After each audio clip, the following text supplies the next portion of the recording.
So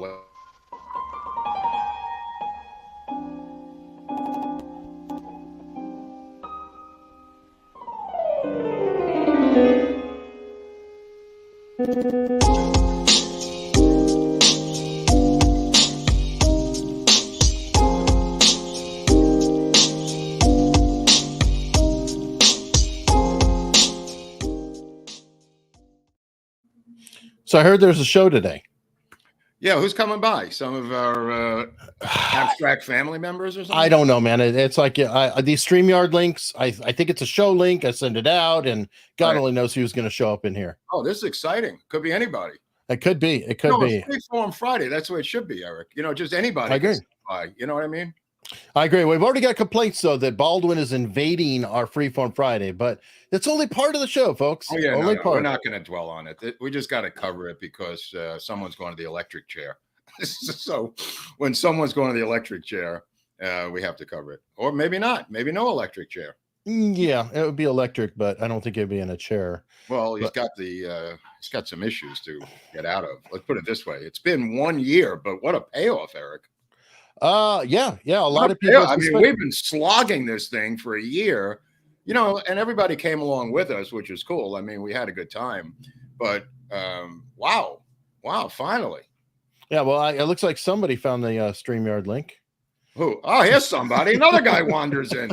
People just walking by on the street go, "Hey, I think I'll stop in on Freeform Friday." That looks like the Duran. What do you got there? This is the Duran merch. Got the Duran hat. Got the Duran sweater. They got a great little baby blue sweater. And this right here, what's that? Is delicious, delish, fresh milk, the best milk in the world. Amos Miller Organic Farm. You can get it yourself. You can get cheese. You can get. Do they have eggs? I don't have any eggs in this. They got eggs. I had eggs delivered. Dude, they're selling 3 eggs in a bag. The Mexican immigrants on the street now. Bootleg eggs. I don't know if you saw that they seized a bunch of eggs at the border. They're like, look, people are trying to smuggle the eggs in. Eggs are the new Quaaludes. Let me just put it that way. No, yeah, wait. You know what though? At least even better than Quaaludes. That's how good Amos Miller's milk is. Well, maybe it'll replace fentanyl, Mark. Hopefully, something's got to replace. There's a new thing called Trank down in Philly called it's called Trank, and it's a tranquilizer, horse tranquilizer mixed with heroin. So they're cutting it with tranquilizers now. Creative. All right. For those tune in, you got a special show today. Not only Alec Baldwin indicted, all the payoff of all the work that America's Untold Stories, probably responsible for indicting the poor guy. Probably at this point, yeah. I mean, single-handedly. Yeah. And we got a story that's right out of America's Untold Stories. We got a story that might involve a little company called the Daily Wire. Lay it on us, brother. A little broader context. We'll talk about a little bit of Operation Mockingbird. Talk about what happens when Texas oil millionaires and billionaires start getting involved in radical politics and cult religions. When you throw in, we even have a bad Hollywood screenwriter is this co-CEO. Don't drag me into it. I'm not involved in this. Well, it's you can provide the context. Okay. Don't forget, you can't say Mockingbird without Operation Bluebird, which came before it. But go on. Absolutely right. Oh, and the half dozen other variations out had going on out there. But I mean, it's like right out of a James Ellroy script from the American Tabloid trilogy.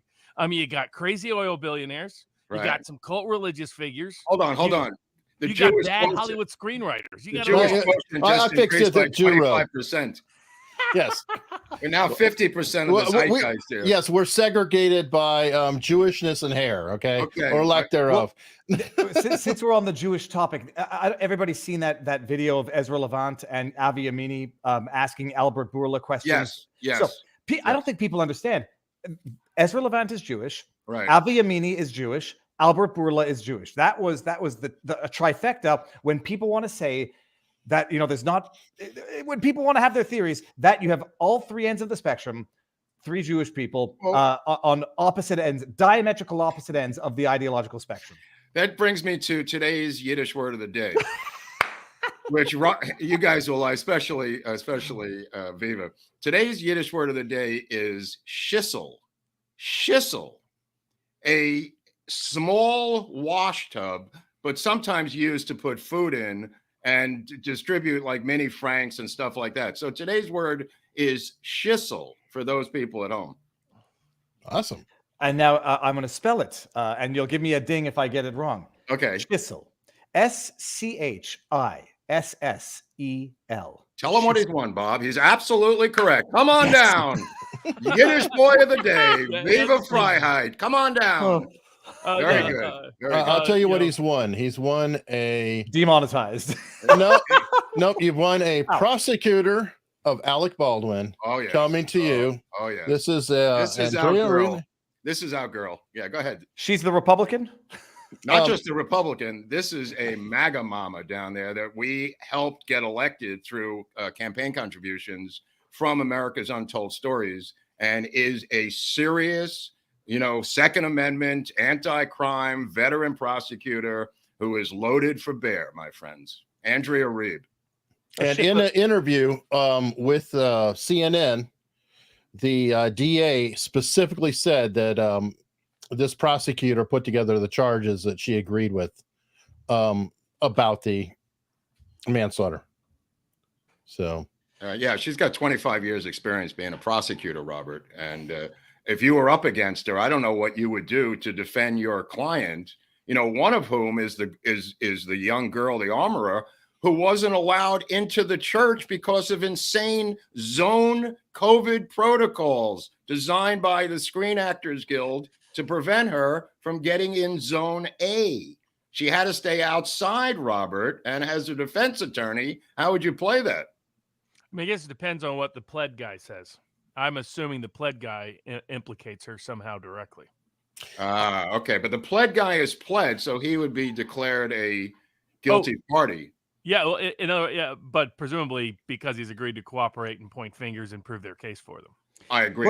They're talking about Dave Halls, the assistant director, by the way, for everybody. I thought that Halls was really for Baldwin, though. Halls will get Baldwin, and then Sarah Zachary will go after Hannah, and because Sarah could have been plea deal with her, right? No, but she was supposed to be the fourth one charged in theory, and it ended up being 3, Robert. So maybe there's a cooperation deal. Yeah, that's what I think. Didn't plead to a crime, but she agreed to provide testimony if they didn't indict her. She could be an unindicted co-conspirator too. I think we all agree that Baldwin is now officially pooping his pants, especially given the enhancements on the involuntary negligence that I'm sure his people told him he was going to be indicted from the. Yeah, they knew about this. They knew about it. They knew the day before. They were talking the whole time. The DA did that interview. She said she was talking to them. I'm sure they pitched a plea deal to him. Somebody said, I forget who, or maybe it was Ricada, said that he did a good breakdown of the Crowder Daily Wire stuff too. But our angle here is going to be different. It's going to be the Mockingbird angle. But but before we get into the Mockingbird angle, on the ball, his take was that he thought Baldwin would plea. But if I thought if Baldwin was going to plea, he already would have pled. I'm sure they offered him a plea deal beforehand, probably even a misdemeanor plea deal. And he probably said no for marketing reasons. Right. And his firm came out yesterday saying this was the biggest travesty of the history of travesties of justice. So clearly there's antagonism. I got 2 questions, and I think Robert is going to be the best one to answer. And we'll talk about it Sunday, Robert. But the enhancement seems like a no-brainer of an obligatory enhancement, of an applicable enhancement. I don't understand what it means when they say involuntary manslaughter committed while performing a lawful act. I know there's a clear answer to that. What does that mean? Involuntary manslaughter while performing a lawful act. Well, as opposed to performing an unlawful act. So is the short answer. It's just when what you were doing was not illegal, but it had the consequence of a death because something you did was negligent in how you handled it or reckless. Right. Now, there's some issues here about intentionality, issues here about the gun. Do we like these gun enhancements? The irony is Alec Baldwin, gun control champion, is now subject to a 5-year minimum sentence because of his cheering for gun control laws, because these gun enhancements were put through by gun control people. Don't forget the ultimate irony, Robert, that his father was the rifle coach at Massapequa High School, and he grew up with rifles in the kitchen, the bedroom, the bathroom, the sink. There were rifles everywhere. So, he may be a protest against his own father. But the DA was emphatic repeatedly, saying that this situation with the negligent homicide, the involuntary manslaughter is not negligent homicide. It's a step above that. If that makes any sense to you two guys. Yeah, it has recklessness. Yeah. Okay. Reckless. All right. But then there's a gun enhancement. I guess you could push a guy off a cliff by accident with no gun involved, but the gun raises the stakes, right? Way. A typical involuntary manslaughter, I think, is 18 months, something like that. Less. Right. That could be a drunken car crash, right, Robert? Yeah, exactly. Or a samurai sword in your parts, Mark. Yeah, samurai swords you get to walk out here. Nobody cares about samurai swords chopping heads off anymore. That's a misdemeanor. Exactly. But I think it'll be an interesting trial. I mean, clearly, I initially didn't think he would be indicted because of the politics of New Mexico, but then he kept talking, and as we talked about, he was burying himself in ways that was almost going to force them to indict him. I was surprised they didn't add an obstruction of justice or perjury charge, which would be the easiest to convict him of. Really? Because I'm almost sure the same lie he told George Stephanopoulos about not pulling the trigger. Right. I can almost guarantee he said the same thing to the New Mexico police. And to Cuomo. Gentlemen, I'm not the gun mechanic here, but remember he said he pulled back the hammer at the request of Helena Hutchins. He says, pull back the hammer like this, like this. Was this firearm, assuming that as he's pulling back the hammer, he inadvertently compresses the trigger? Would it be one of those guns where if the trigger's all the way pulled back while the hammer is back, that the hammer will release? Or was there a lock at the final moment? There's four stages. There's four stages. There's like 4 stages of it locking up. Now, if he did have the trigger already pulled and he pulled the hammer back and released it, it would go. So let's say if he pulled the hammer back, then compressed the trigger and then released. Reverse that. So if he had the trigger already pulled, which is one theory we discussed on the show, and then pulled back the hammer and released it, then there would be nothing. There would be nothing impeding the hammer that could. That's right. Because then I'm trying to think of. The FBI forensic report ruled out his available, made it clear he lied in those statements. Right. What I love, though, this is some creative lawyering. In his little countersuit, his lawyer wrote, or somebody wrote, that the FBI said that it was a damaged gun. It's like, no, the FBI said they had to damage the gun to get the freaking thing to go off, you lying son of a... Anyway.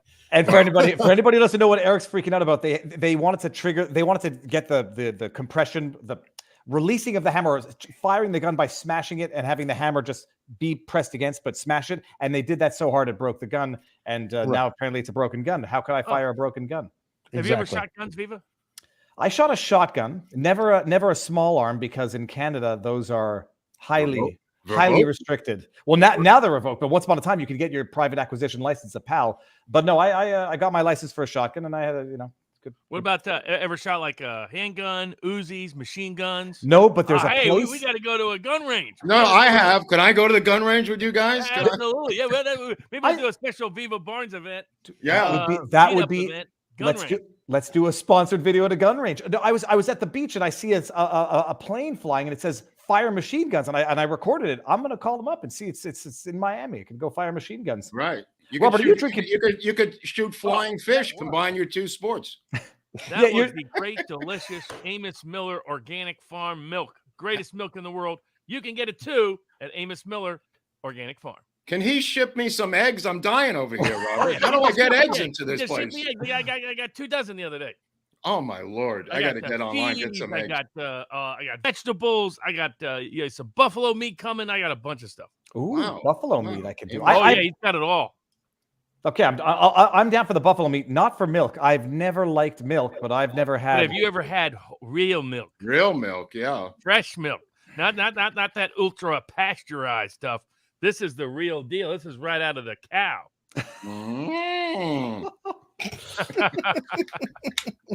So now we've made our predictions for the arrest of Baldwin. Wait.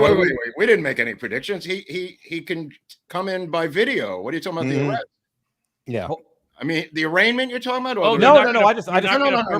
Hold on a second. They have done away with the grand jury. They're using COVID protocols to box out the grand jury. This is going to go before a hack judge. Before this goes anywhere, gentlemen, it's going before some Democratic hack judge down there in Santa Fe, which I assume they may have bounced this crap off of him already. but there's no grand jury buffer between this and the DA's office. And now the DA is out of the picture. Once the special prosecutor comes in, she's running the show with that budget and the increased budget that she's already requesting, from what I understand.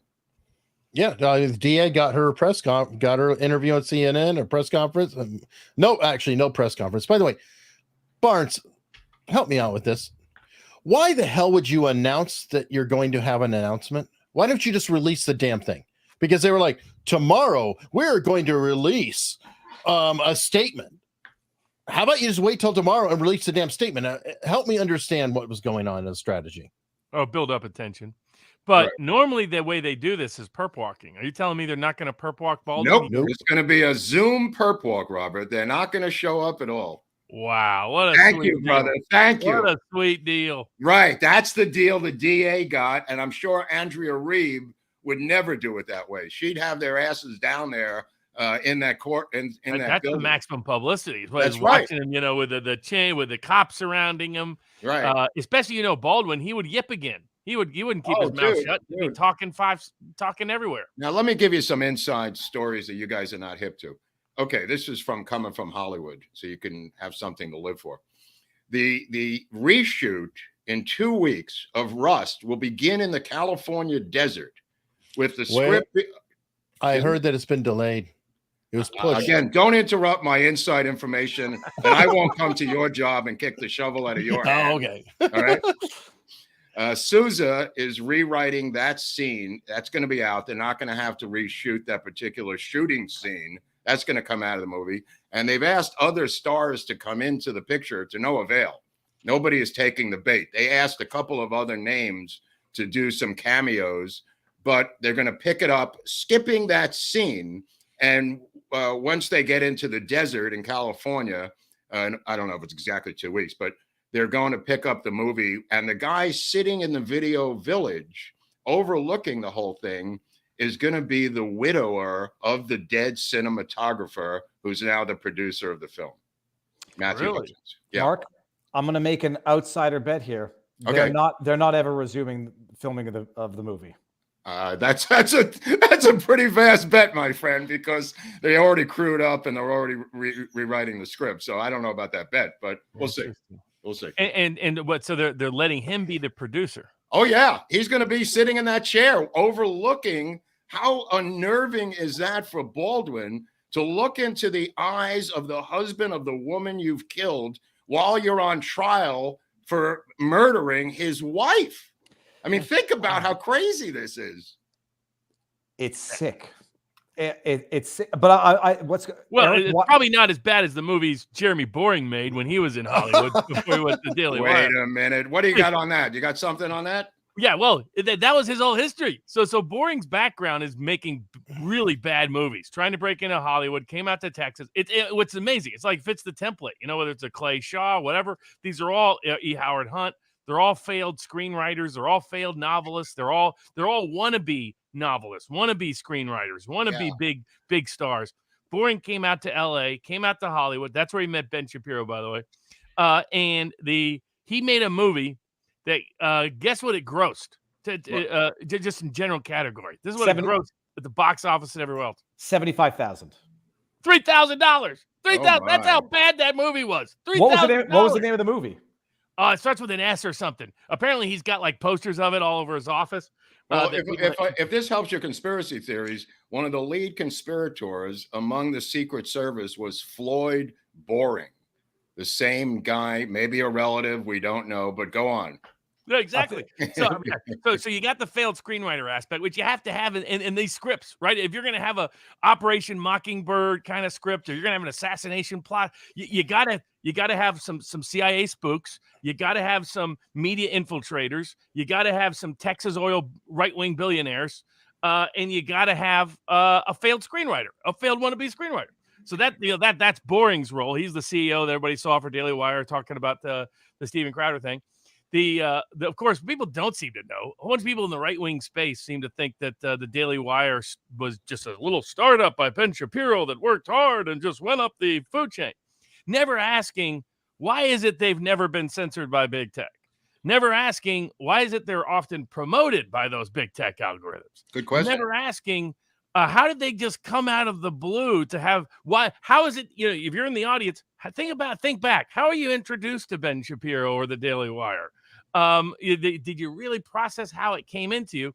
And for that, you need the context first of Operation Mockingbird, which you could do a good summation of, Mark. For those people that don't know, well, Operation Mockingbird, which was outed by a guy who may have been part of Operation Mockingbird, Carl Bernstein of Woodward and Bernstein fame, came to the public's knowledge, I believe, in 1977 in a long-ass Rolling Stone article, when Rolling Stone was actually a magazine newspaper with information in it, as opposed to Soviet Pravda, which it's now become, even according to a former guy there, Matt Taibbi, who is apparently getting no response from his former publication about his discoveries in the Twitter files. But that being said, in 77, Bernstein wrote a piece about the incredible depth of the CIA operation involving journalists in the United States, and how they had hundreds and hundreds of journalists in every single level of media, going back to the 1950s when they played the Mighty Wurlitzer,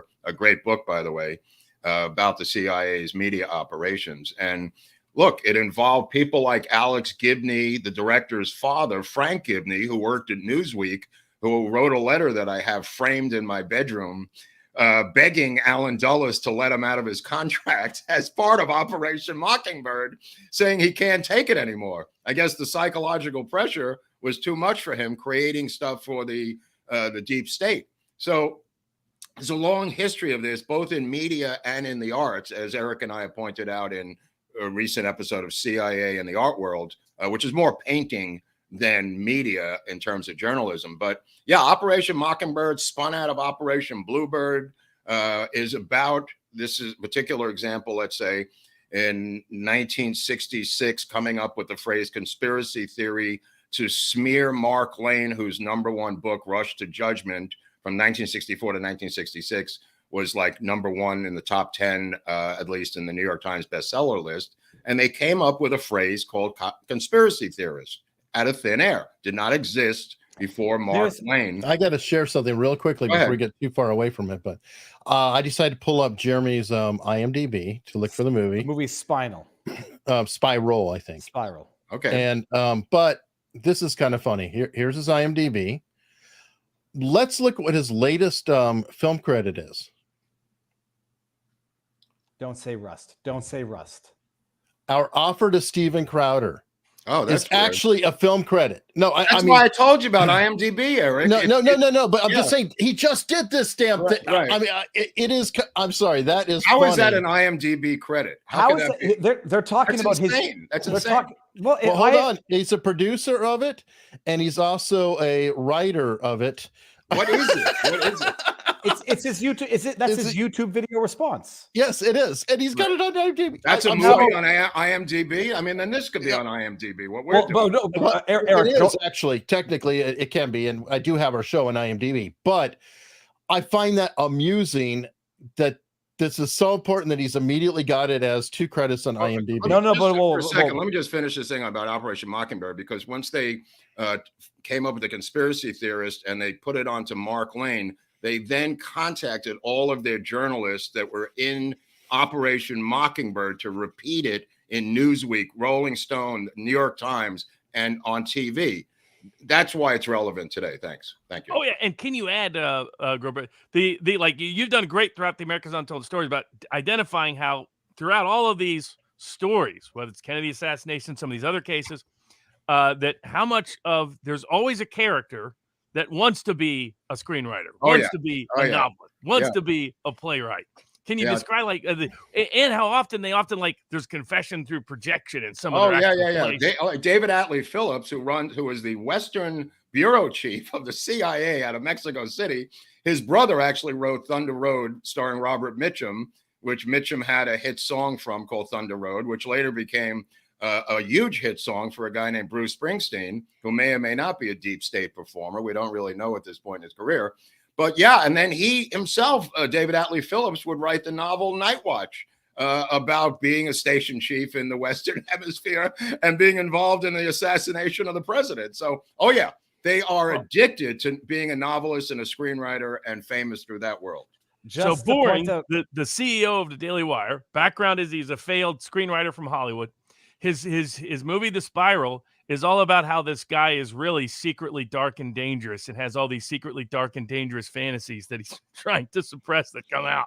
So just a little FYI, confession through projection. It could be it could be Chuck Barris in the Gong Show, Viva, for all we know. Well, just say one thing, Eric. I have an IMDb, and I've never entered anything there. I think IMDb is sort of like Wikipedia, where people can start one up for you. I've never, and if I ever set that up, I would not have used my PPC. Oh, dude, I don't care. I mean, I put my credits in. I don't care. No, I just put Mark in there. I mean, but for me, you have credits now in a couple of big documentary films. One that's already out. Oh no, I don't get credits. I just get a shoulder.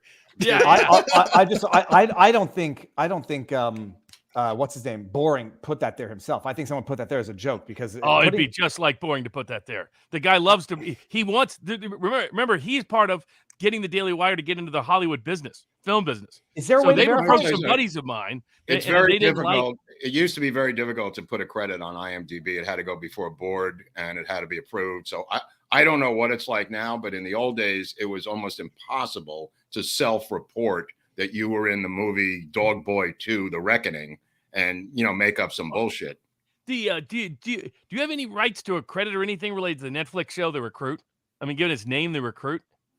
I haven't really done a deep dive on it because it may be so completely different than mine that it may not be related. I didn't see the credits on it yet because it looks like a completely different animal. So you can't copyright the title, by the way. Correct. You can't. You don't own the title. So that's there has to be enough substantive analysis. Yeah. And this is kind of like a dark comedy, from what I understand. At least how they're marketing it as such. I watched the first part of the first episode, and I was like, "Oh, this is kind of crap." But then other people say if you watch it all the way through, it actually gets much more interesting. Right. But then at the end, you're embittered because they lied to you. Oh, hey, Little Rock's just added Little Rock's in the house. Yeah, and he said he did it before. By the way, folks, if I'm slow on super chats, it's hectic already, but it gets tough here. Very interesting. Patrick Bet David may be talking to Steven Crowder. Okay, that could be that'd be a smart move. That would be a very smart move by Patrick Ben David. He's down there in South Florida, Viva. He's moved. Yes, he is. He's moved there. He's local to David. Yeah. Start harassing him and tell him he should have him on. I told David that, and I actually put you both on Twitter because he was asking for guests, and I said to have both of you on. Like, he listens. I mean, it would be great if Patrick Ben David had on Robert Louis Stevenson. That would be a great title for an episode. Well, remember, his credit was Patrick Bet David that got Oliver Stone to acknowledge maybe LBJ wasn't all on. He got further than I did because all I got was gruff, for years. And, it's just some sort of liberal mindset that cannot get their mind around LBJ's involvement in the assassination. The cover-up, they go, of course, the cover-up. Your mother would do the cover-up. Anybody would be involved in the cover-up. And the womenizing, our show's proving that. It's headed to 300,000 now. Yeah, that episode's gone spiral. Oh, Mark and Eric, I don't know if you saw the my Roger Stone interview last week and his take on JFK. Is he as much of an encyclopedia? I mean, he comes off as much of an encyclopedia as you, Mark. What's your take? I mean, is he thoroughly? He knows it, I think. No. The book that he put out was not written by him. There's a guy who has another credit for that book, and it's really a compilation of stuff that was already in other books. Just to be in fact about that book, LBJ killing JFK. That is a mere compilation of greatest hits that he's put together as a book. As for his knowledge, he's repeating what's in his own book. What he believes. He's very good at doing that. And, it's the truth as far as I could see it. He goes off the rails in a couple of different places where I don't agree with him. But I mean, he's a very good orator. He's very good for making his case. We ended the interview and then we start talking about Nixon, and then he gives me an anecdote, and I was like, man, we stopped the interview 5 minutes too early. So I'm gonna have to get him back and talk about some of those. Well, it might be the anecdote where he said Nixon recognized Jack Ruby when he shot Lee Harvey Oswald. I presume that's the anecdote. That's in the book. Okay. Well, no, that wasn't it then. But okay. All right. Well, get him on a sidebar. Oh, well, we'll get him again. He's not far from here. We can do another in-person interview. It'll be Robert when you come down. We'll do if he invites you to a party, don't go. Don't go. And don't bring your wife. Don't bring your wife. Don't bring your wife. Don't bring your wife. I've got to ask why, because I don't know. Roger has been known to be big in the swinger world. Yeah, he was in the swinger world. Yeah. What does he say? Hey, baby, check out my tattoo. Well, no, but now he's found the Lord. I think that's gone away since the conversion to Christianity or whatever happened to him. He had some sort of spiritual awakening. I presume. Well, he was a bodybuilder at one time, I think. Yeah, he was ripped. He said, when he was younger, he had to practice solo sports, so bodybuilding. Oh, right, that's right. Long distance running. Robert, I'm going to ask you this question. Setting aside what we feel about the Crowder Daily Wire stuff, who now is going to be able to negotiate with Crowder? I mean, I'm asking this as a sincere question about strategizing, whether or not you agree with Crowder or think he was right and righteous. Patrick Bet-David, like who's going to negotiate with someone who you now know, if they feel slighted and feel that they're being exploited or that someone's not being principled, they'll rat them out, defame them, record conversations, disclose those. Right or wrong, I think the way he's done this is going to screw him in all respects of negotiations going forward. Well, I mean, it was definitely a risk he took. I mean, he took a financial, professional risk. That's what makes the irony of them trying to attack him for saying it was about money. It clearly wasn't about money for Crowder. By outing him, man, no question about that. But I suspect Patrick Bet-David could care less. So I suspect the quartering could care less. I mean, other people. Let's say you went to a job interview, Viva, and the guy, or you ran a company, and the guy who shows up is James O'Keefe for the job interview. Would you be nervous? Well, I do have a problem. I have a problem with comparing what Crowder did to what James O'Keefe does. Yeah. No. I'm kidding. Of course, I completely agree. But because whistleblowing is one thing, recording conversations. What I'm trying to say is he sees what he's doing is whistleblowing. Whistleblowing. That's he's not that close to boring. It's not like a friendship. This is a major corporation that tried to buy somebody off to silence their speech because they're basically should be called the Deep State Daily Wire, because that's who and what they're about. There's a reason why they whore for war all the time. Okay, but now hold on, Robert. Why they back the vaccines, the reason why they backed the mask, reason why they wouldn't talk about election fornication. There's a reason why they were Trump haters. Jeremy Boring himself described the foundation of the Daily Wire as being about being a broadly anti-Trump publication. He waged war with Amanda Milius. For example, Daily Wire is supposed to be in the film business, right? Well, I mean, Mark has film projects. Amanda Milius has film projects. Why is the Daily Wire not backing any of those film projects? That's a good question. My phone's not ringing at all, Robert. Exactly. What the hell's Why going is on like over there? Cernovich is somehow mad at Crowder when he should be mad at the Daily Wire isn't backing any of his film projects. So why is that? Because they want film projects on controlled opposition topics. Right. So you're allowed to talk about the culture war. You're allowed to talk about who is a woman. You're allowed to talk about BLM. You're allowed to talk about Jordan Peterson and marriage and religion and political philosophy, some of which is all good, by the way. I was going to say, is that a net negative or positive? I mean, because it is a hard call. It depends, because the key of controlled opposition is you bring people in who say, I agree with you on these things, and then they trap you by limiting the Overton window so you don't discuss. So, Ben Shapiro is an authoritative source. So when he says vaccines are safe and effective and you should take them, masks are good for you, that we need more war in Ukraine. We need, when he says Russiagate is a legitimate investigation, as people forget he originally said, you believe him because you were brought into, like Alex Berenson, who's got, spook associated tattooed on his forehead. He writes really good reporting on the vaccines, though people forget he was bashing anti-vaxxers early on related to the vaccine. He was a little bit late to that. Or Robert Malone. He doesn't like Robert Malone. My favorite one of the year is Michael Schellenberger, who comes out of nowhere. Robert's nodding his head because Schellenberger has a dad named Shelley. Well, because we covered him too. We covered him way. We're way over the curve. I mean, his dad's CIA. Comes out as pro-nuke. All of a sudden, he's anti-climate change. He's Mr. Climate Change. Next thing you know, he's running for governor, allowing Larry Elder to not get votes. So in the recall of Newsom. Yeah, and then David, that's coming in. That's good context. Like we thought, Operation Mockingbird orchestrating controlled opposition. We talk about all these would-be failed Hollywood screenwriters always making appearances in these deep state plots. Another good place, it's in the book that Mark gave me about Colonel Walker and the assassination of President Kennedy. General Walker. Yep. if you got a deep state plot, you need either a Bond villain globalist like Bill Gates or George Soros, or you needed some Texas oil billionaires. That's right. Can you remind people the role of certain kinds of extreme right-wing corporate militarist Texas oil billionaires in the Kennedy assassination? Well, I mean, H.L. Hunt, like we talked about 2 weeks ago, Jim Braden shows up to meet with H.L. Hunt and Jack Ruby with Lamar Hunt, who will later own the Kansas City Chiefs and be in the first Super Bowl, for Christ's sake.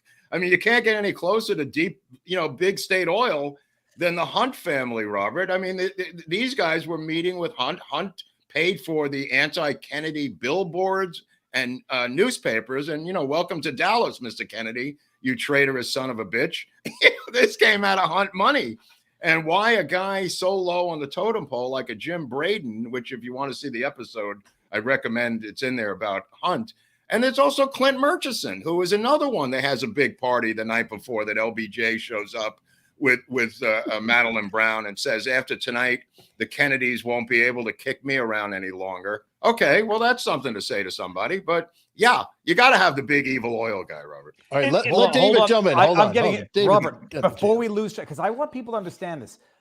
Robert has put out amazing hush hushes or bourbon with Barnes, on the Daily Crowder. The Daily Wire. Daily Crowder. That's the name. That'd be a great name. That's what Crowder should be in his show. He should call it the Daily Crowder. I've got a soup kitchen called Chowder with Crowder. I want to pitch in. There you go. A homeless soup kitchen here in LA. Say Crowder. This is my Robert, and I don't want anybody. Chowder with Crowder. Hold on.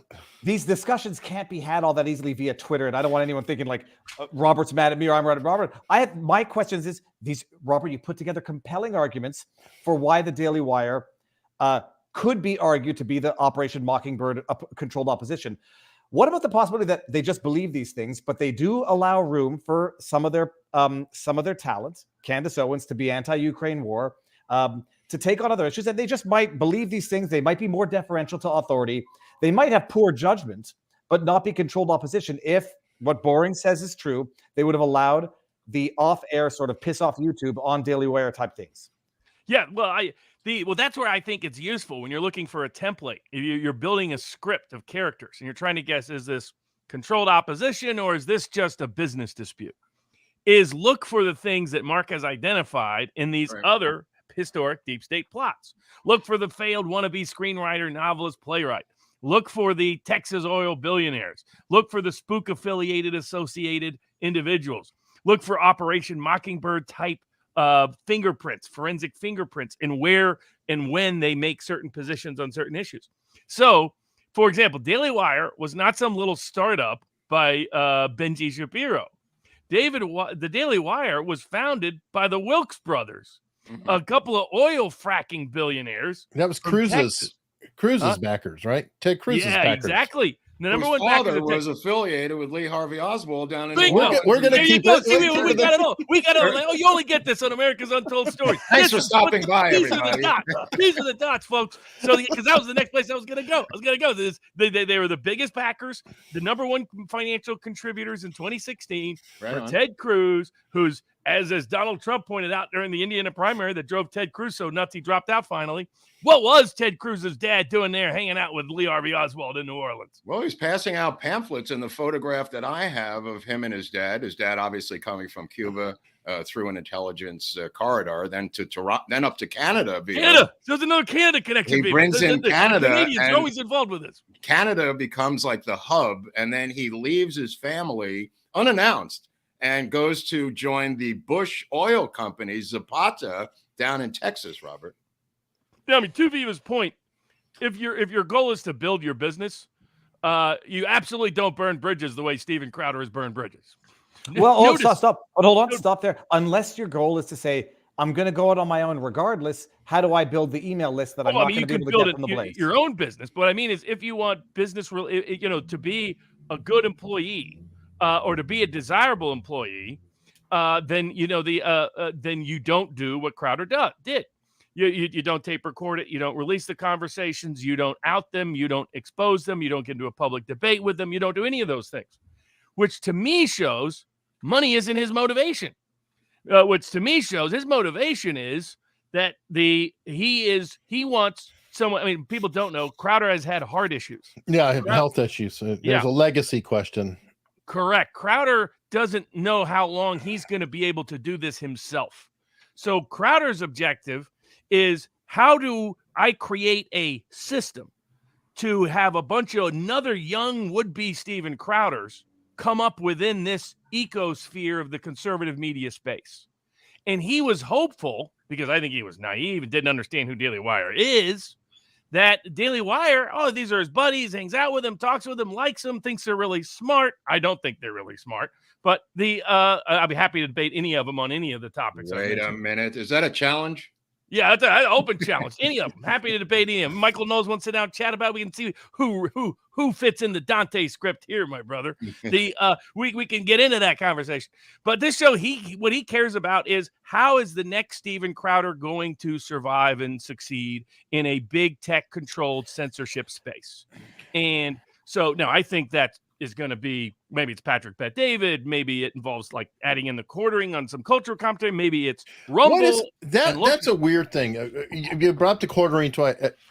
Yeah, that's an interesting partnership that has kind of come about, because I know that Jeremy was friends with Tim Pool, but they kind of had a little bit of a, not exactly falling out, but a slight falling out. I think there's some issues.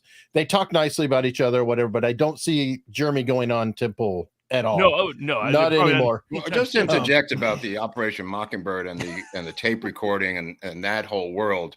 This is now not allowed in journalism any longer. Just people are aware of this. The LA Times refuses to allow any undercover reporting to be printed in the LA Times. The New York Times has the same policy. It started with the LA Times, but they will not allow stuff like Upton Sinclair to occur any longer, Robert. Think about what they've done. And it's because two reasons. They want to control the media space, and they don't want anyone coming after them. Well, it's absolutely. They criminalized it with James O'Keefe does it, but David, I think I'm getting his first name. The pro-life guy. They're trying to bankrupt and put in prison forever for outing Planned Parenthood in California. By who, Robert? The next president of the United States, Kamala Harris, who by tomorrow will have the press secretary said she's already president. That's right. That's what absolutely. By tomorrow, the clock will be ticking, eating away at her first 2 years of the administration of Harris. Oh, Carlos Danger is a great idea for you guys, and a member exclusive deep state all-star trading cards. I actually am talking to somebody right now about doing cards for the show. Well, guess who would be in the minor league version? You'd have a little Ben Shapiro. You'd have a little Jeremy Boring. You'd have a little bit of the Daily Wire. Just so long as it's cards and not tokens or NFTs. Actual physical cards like Cabbage Patch cards or who remembers those? Garbage Pail cards. What was one that they were parodies? It used to have Toad instead of Tide. Wacky. I think they were called Wacky cards. To the question in the chat, I did drink all the milk. Delicious milk. Delish. Robert's going to OD Amos on milk. Miller, organicfarm.com. Amos Miller, organicfarm.com. Wow. Oh, and someone in the chat said Steven Crowder is from Canada as well. So you got your Canadian connection. Oh, there's another Canadian. Yeah, but he's half Canadian, half he's US. The righteous Canadian. Wasn't Kamala Harris raised in Toronto? Didn't she go? No, Montreal. She was in Montreal. Okay, Montreal. She went to Westbound High School, just down the street. She's American through and through. Her mother's from India, the father's from Jamaica, and she was raised in Canada. Yeah. And she wasn't elected. Why shouldn't she be president? His grandparents had owned slaves, so it's a big debate. Maybe she gets the Gerald Ford scholarship on how to become an unelected president. Right? No, I was going to say the WEF track. Right. But I believe she's a quarter Indian, a quarter black, or is she? How does she get the black card in the family? Because I believe she doesn't. Her father's from Jamaica. He's a Jamaican. A guy teaches at Stanford. The mother's from India. There is no. The father's father's black, but comes from biracial family history and owned slaves in Jamaica. The father, right? Yeah, never knew that. But all that I knew, she's the father is suing San Francisco for reparations. May get $5 million himself. The father. Oh yeah, that's the new proposal. $5 million a pop for reparations. $5 million, and not only that, you get every debt paid off. Not part of the $5 million. Student loan, cars, credit cards. Tell him what he's won, Bob. Yeah, exactly. Massive inflation by the sounds of it, but 44,000 African Americans live in San Francisco, by the way. Did you like the video that went viral of Bob Barker going nuts when the lady couldn't figure out how to put 5 digits? 5 digits meant you needed another 5 digits. I didn't know, but Bob Barker arrested my friend Joe Coleman, who used to blow himself up on stage and bite the heads off of mice. That's right. With 2 ASPCA armed policemen for the ASPCA back in New York, and made the front page of the New York Post for biting off the heads of mice. I thought See the Joe Coleman episode on America's Untold Stories. We have an episode about Joe Coleman. He used to blow himself up on stage as part of his performance art. And then at the end, this is before Ozzy Osbourne, he would bite the heads off of mice and spit them out into the audience, which is a crowd pleaser in certain circles. Bob Barker flipped out, sent his armed police, which who knew the ASPCA, like the IRS, has armed police to his door and arrested him. Didn't Bob Barker get caught with like some Me Too issues? Yes, I think he did. Yeah, he spun the wheel of fortune one too many times, Robert.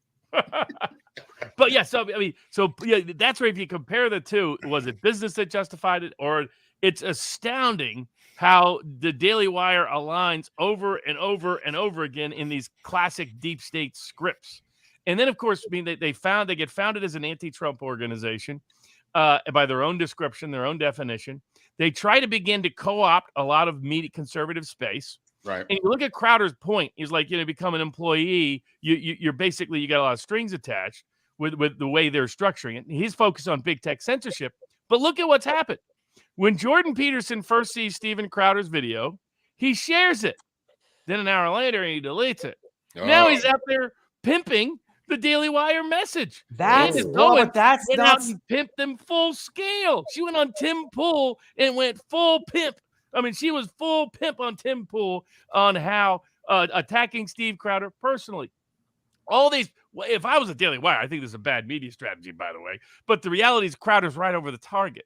That's why they're going for it. Exactly.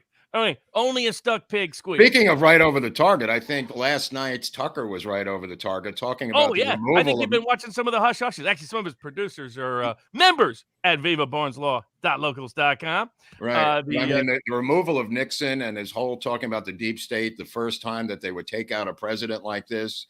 Brilliant, connecting it to Joe Biden and some of the other issues, including the Kennedy assassination, which he seems to be, again, right over the target. Well, right? It's great to see. Now, credit to him, because everybody else at Fox pretty much there's another example. Daily Wire is like a mini Fox.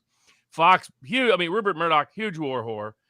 New York Post repeated some of the dumbest lies in the whole thing during this whole thing. Well, they're traditional right wing, Robert. I mean, the irony is that what you're describing at Daily Wire is the traditional deep state from 30 years ago. Yeah, Tucker's a populist. Well, this fits in as Mark can talk about too.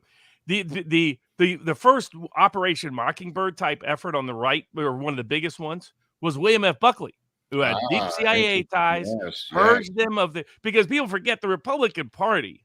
When I talk to people and talk to liberal audiences, I'm like, the Republican Party historically, going back to the 1900s, was the biggest anti-war group in the country. They were the so-called isolationists. Senator Robert Taft, Gerald Nye was the guy who did the War Racketeering Committee of the 1930s. This whole history disappeared. How did it disappear?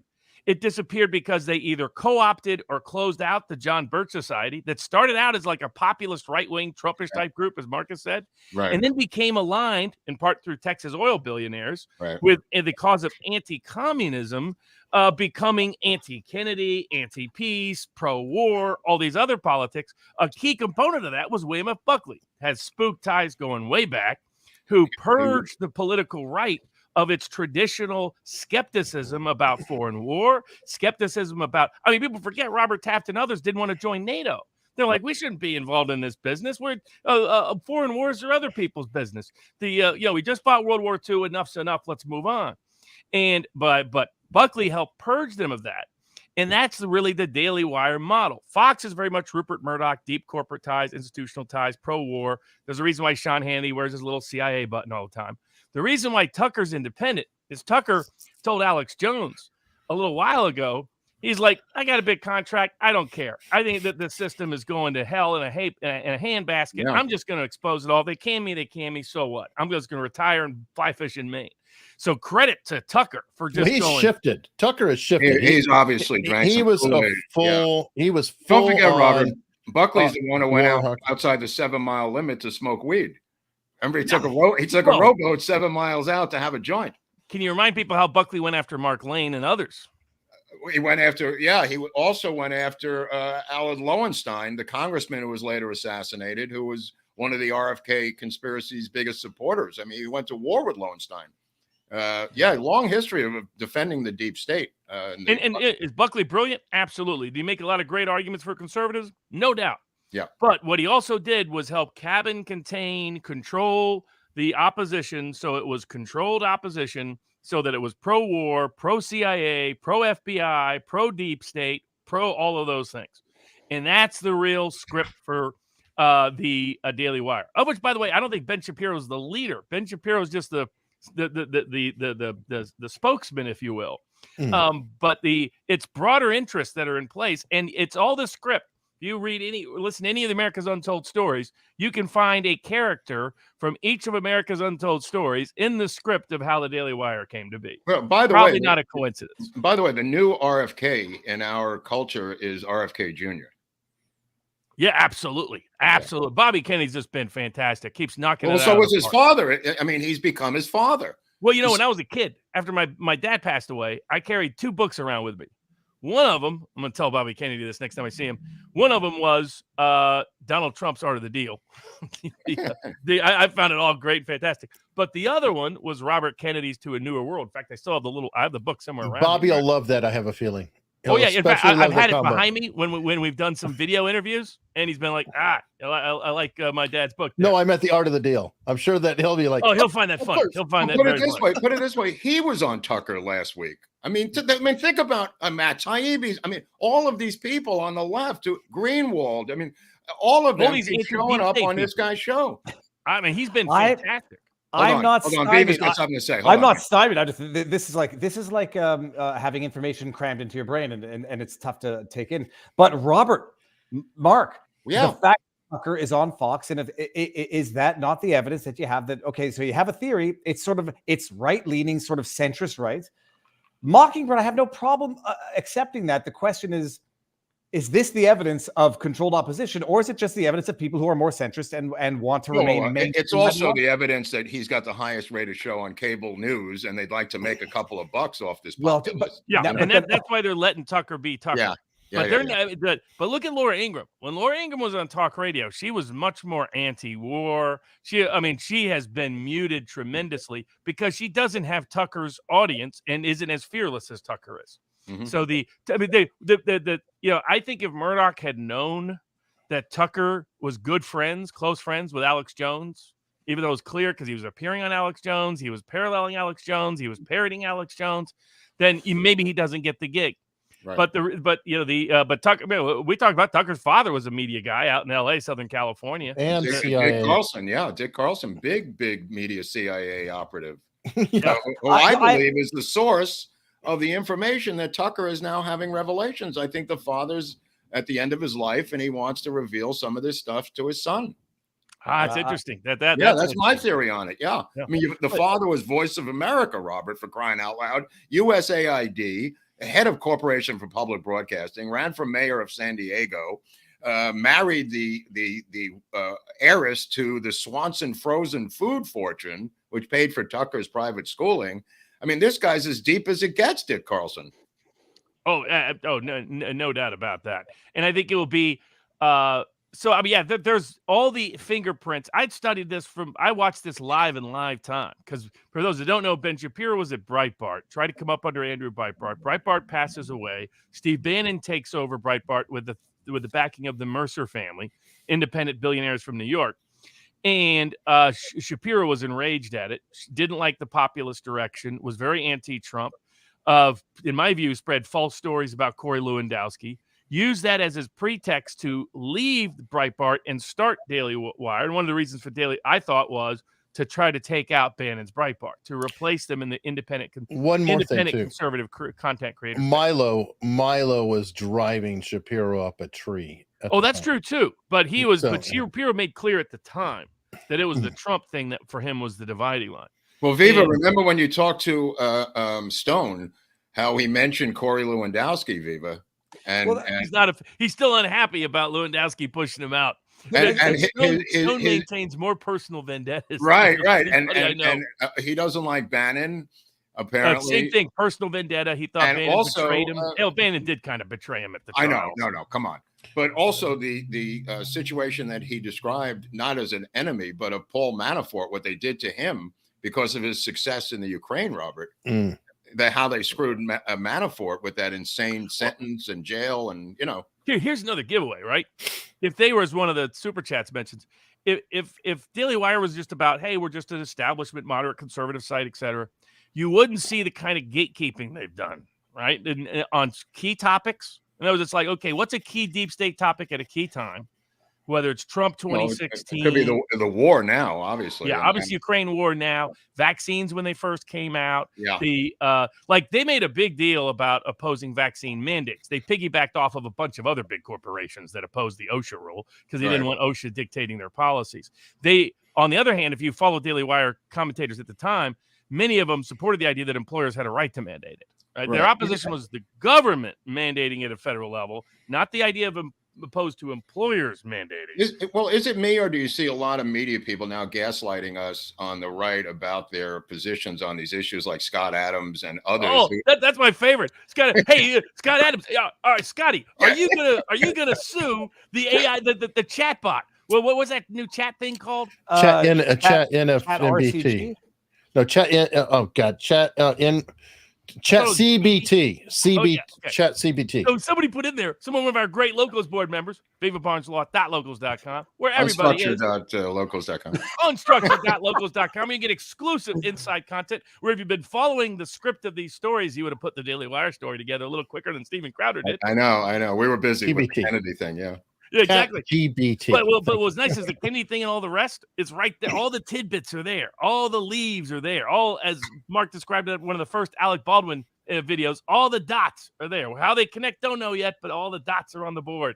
It's the same kind of dynamic that you could put together with one and one equals two. But on key points, they have always, almost invariably, election fornication. They've almost always been on the deep state side, number one. Number two, they almost never platform populist voices. The closest you could get is Candace Owens, but they've mostly locked her behind a paywall. Yeah, I haven't heard from Candace. I thought she was kidnapped by terrorists. But this is part and parcel of the point of what people are trying to make, is that you get the ones who are having the anti-establishment views put behind the paywall, and you do the pyramid thing where you get, the 99% and you get 1% to go behind the paywall and get the real stuff. Or you take the populist voices, silo them away, so their voices are heard less often from in the court of public opinion. Their voices are going to be heard less in any event if YouTube or the big tech is going to censor them for their views in the first place. So the demonetizing. Unless you have a hybrid free public platform of the kind Colbert was the kind Crowder was talking about, and the rest. Oh, I forgot my chat point. I think people in the chat have figured it out. But so that somebody asked, what was Scott Adams' view on vaccines? What was Scott Adams' vieu on vaccine passports? Yeah. And what did the chat say? He was a vaccine supporter. He was a vaccine passport supporter. So is Scotty going to sue them? He got mad that Ben Garrison made fun of him. Everybody's gaslighting us and trying to get he's doing this too, Shapiro. I noticed that a bunch of people on the conservative side are now trying to make believe they didn't have these positions a year or 2 years ago. Well, it's the beautiful thing about Twitter and the internet. But Scott, I appreciate it now. He's the master persuader, and he has a tactic where he claims to be sarcastic when he's not necessarily, or leaves it ambiguous. So any statement, an affirmation, 2 years later can say, that was sarcasm. That was tongue in cheek. All I know is every escort in Los Angeles has left for Davos, and I'm not happy about it. Okay, your friends who are interviewing that guy there, the Jewish guys, I don't know what they're doing over there, but they put signs on their doors here, "Gone to Davos." Just want to get that out there. The Rebel News doesn't get behind the perimeter, so they don't get the good. They don't get the. Oh good yeah, I photos. noticed they were. They're outside. That big beefy guy was boxing them out there. The perimeter walls don't work for borders, but they work for Davos. That's for sure. Yeah. I mean, if you're managing Greta and you want to pretend that she's not some deep state globalist toy, do you send her to Davos? No, of course not. Of course not. You send her on a big video screen like Zelensky. You put her on the big screen, Robert. That's, the voice of Orwell, Goldstein, the Minutes of Hate, The oh, cool. Yeah, DW is glowy. Very glowy all over the place. But what they're trying to do is they know there's this massive, like, here's the other thing, where they fit into the broader context. I think Crowder just stumbled into it, right? I think Crowder thought, hey, they're a nice business. They'll see my business model. We'll work together. Everything will be great. They'll help find the next young Steven Crowder. I'll help be able to bring him in, et cetera. And he goes in and he sees crazy contract terms. And then he just has to come to terms with it, comes up with a strategy, deals with it. You can argue about his strategy, tactically, whatever. But he's not the one making personal attacks. That's all the Daily Wire people. He's not the one focused on money. That's the Daily Wire. But I think what was interesting to me is the broader context of the story of controlled opposition, the broader context of the old Operation Mockingbird being very alive in the contemporary context. Trump was a sucker and a sap for how many times they put deep state people right next to him and ended up following. It's just absurd. You know what he needs is a deep state debunker, a guy like a cabinet position of a guy just says. And I'll tell you, it's kind of interesting because who does this? Harvey Keitel. When Harvey Keitel, this is just some Hollywood bullshit, but Harvey Keitel, when he does a scene in a movie, he points to each person and goes, "What are you doing here? What's your job? What are you doing here? What's your job?" To each person in the scene to make sure there's no extra people there. Trump needs a guy to be the Harvey Keitel of his cabinet to say, what are you doing here? What's your job? Who is the soldier from the Ukraine, Robert, the guy who was involved in the impeachment? Vindman, right. What is Vindman doing on the phone when he's talking to the Ukrainian president? I mean, I have a question. What's Vindman's wife doing on Twitter? Does she have a job in government, a role in government? I don't know. His brother does, or did. But I mean, so I mean, really, what Daily Wire is not only about media co-option of creating controlled opposition and directing and channeling conservative conversation, in much the way Alec Berenson, in my view, has done. Another like classic sort of issue with these kind of people that you can expose is vaccines was one, Trump 2016 was one, what they thought about Russiagate was one, the Ukraine war is another, the election fornication of 2020 is another, but another big one is Alex Jones. Who's been silent about it? Who's been outspoken about it? What prevents the Daily Wire from questioning and second guessing what happened with Alex Jones? Right. That's right. Instead, they told Candace Owens and others never even appear on Alex. But Robert, this is my my query. Controlled query? Opposition. Yeah. Your query? What does it mean to be controlled opposition? Are you actors for the state, or are you just maybe slow to the ball? Because now Shapiro has come around on vaccines. Now that it's not now that there's no other choice in this whole. Now that there's no other choice, sure, you're the last man standing, for Christ's sake. If everybody, Jon Stewart's coming around too. Jon Stewart. Next thing you know, Stephen Colbert will say that he. Bill Maher actually has come around on vaccines. So, I mean, actually, yeah. Oh, of course they all do. Now, nobody wants to be the last schmuck with a torch standing in the middle of the cave. There's no credibility left. Right, you look like a schmuck. It's why he flipped on Trump, right? If he had stayed anti-Trump for 4 years, then there wouldn't be any Ben Shapiro. Now Trump is stubborn. He's going to stay with the vaccine till the end, Robert. What's the deal? But Robert, people, this is my problem with it is people call you and me controlled opposition. They call Rebel Media controlled opposition. Because they are the only people that say that are what's called slow. They didn't even qualify to ride the short bus to school. Let me ask you, what's Kamala Harris's obsession with school buses, Robert? What's Joe Biden's obsession with ice cream? Like, I know. What is the ice cream thing about? Well, okay, hold on. Who his interaction with his granddaughter? Who likes? Oh my God, that was. Why don't they call him Creepy Joe? That would be a great name. They call him Snippy. That was the name I recommend. They not call him Sleepy Sniffer. Joe. I wanted Trump. I know Creepy Joe's much better than Sleepy Joe. Yes, because you got Sleepy Todd from NBC. That's what I was totally disappointed in Scott Adams. So he blocks me, blocks Viva because he might hear from me. Well, he blocked you. He blocked Robert. I'm blocked on Twitter. He was talking about me again today. So it's like every other day. I'm mentioning Scott, but he doesn't. I can't interact because he blocks me. He blocked Robert, then he blocked me by ricochet because he might be exposed to Robert's thoughts via my retweets.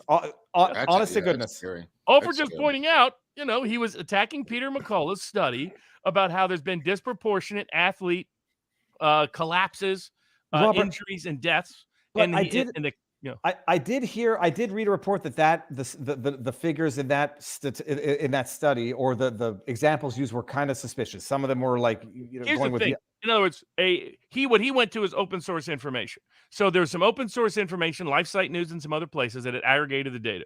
You can second guess how they aggregated it, but the numbers are you're still only eliminating a few people. The ratio is off the chart. Well, that's the problem. It was Life Science or Life something, but there was a breakdown of that. It's a pro-life site that had a range of this data. All I could say is that the doctor who was on with Tucker last night talking about the incredible study of Viagra and Cialis helping the heart of men, I can just put that out there to our audience.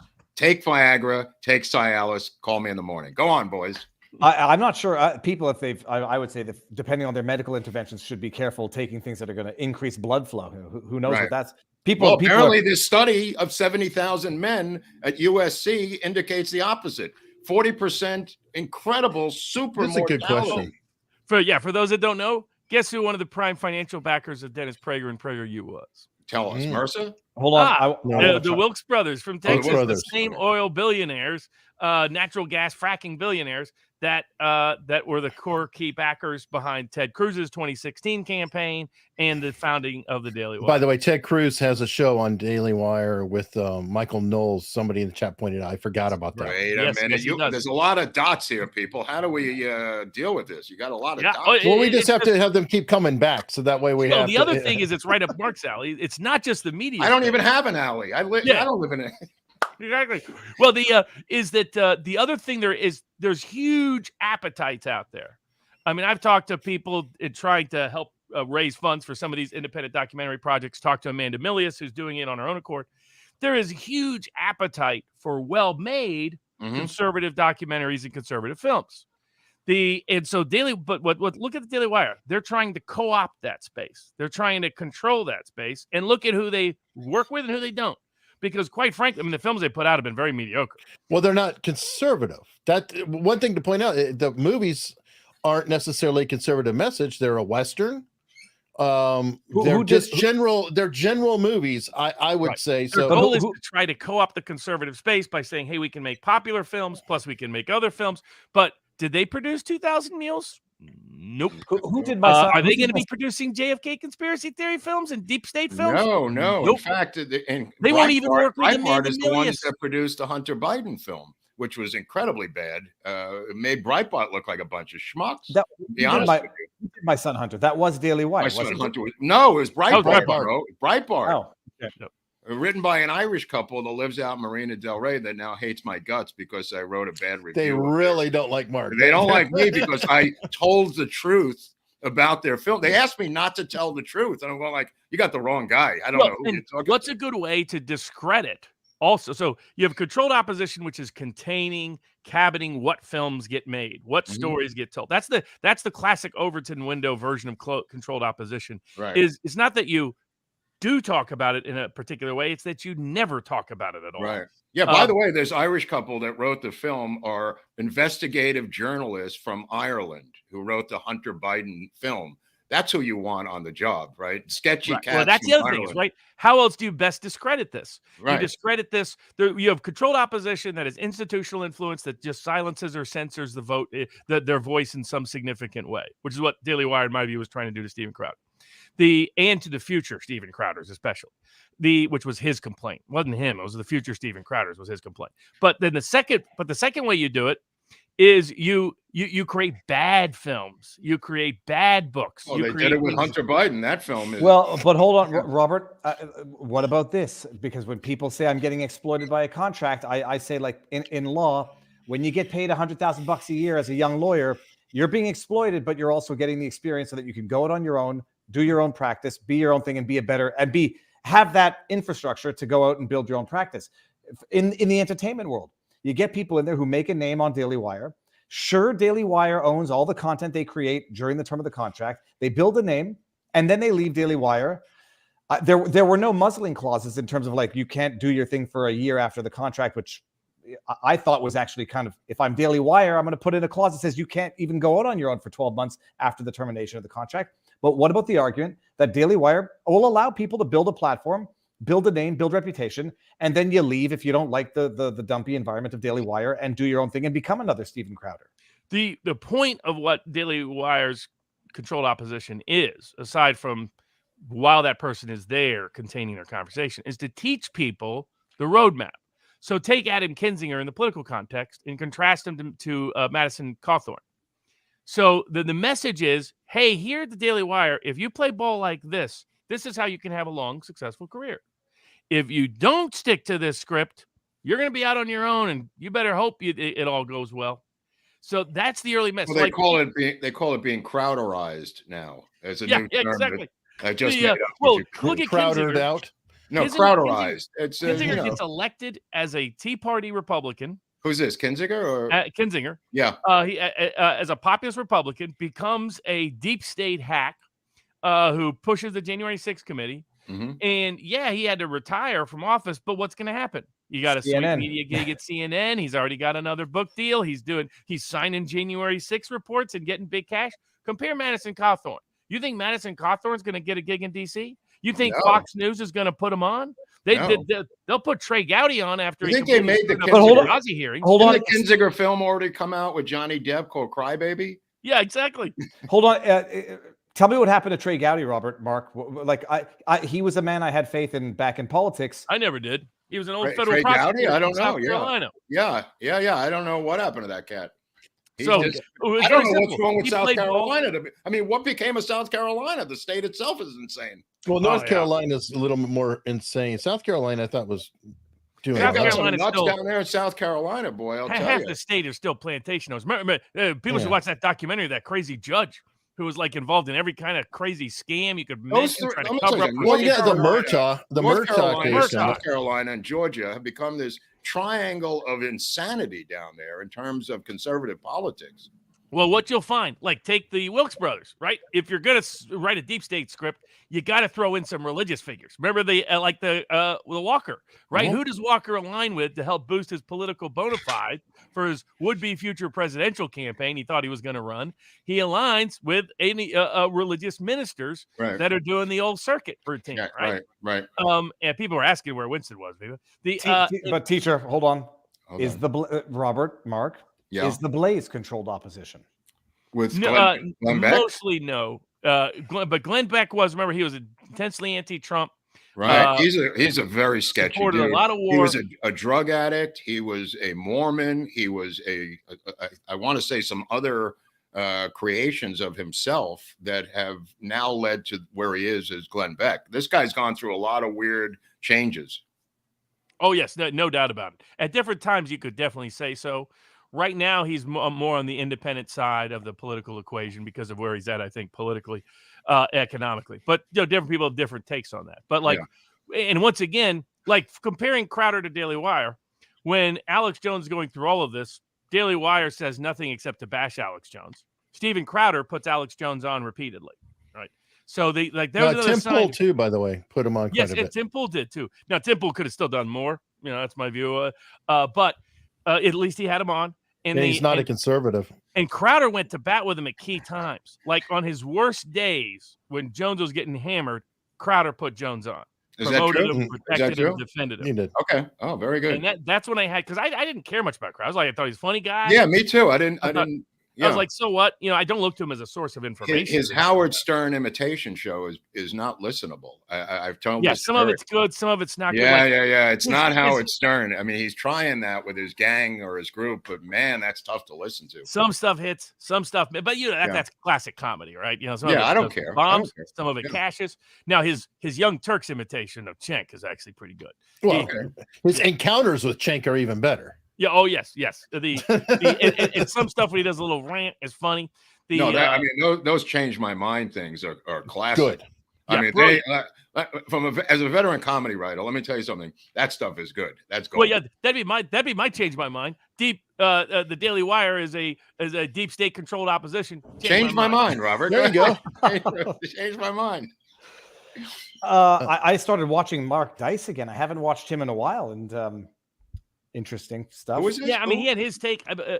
Mark Dice. Yeah, he's kind of. I thought it was so. You know, the Dice gets on these sidetrack, like he's obsessed with Dave Rubin having a. That's kid. I got to tell you something. That's what struck me about that. It was out of the blue, the attack on Dave Rubin and gay marriage and adoption of kids and stuff.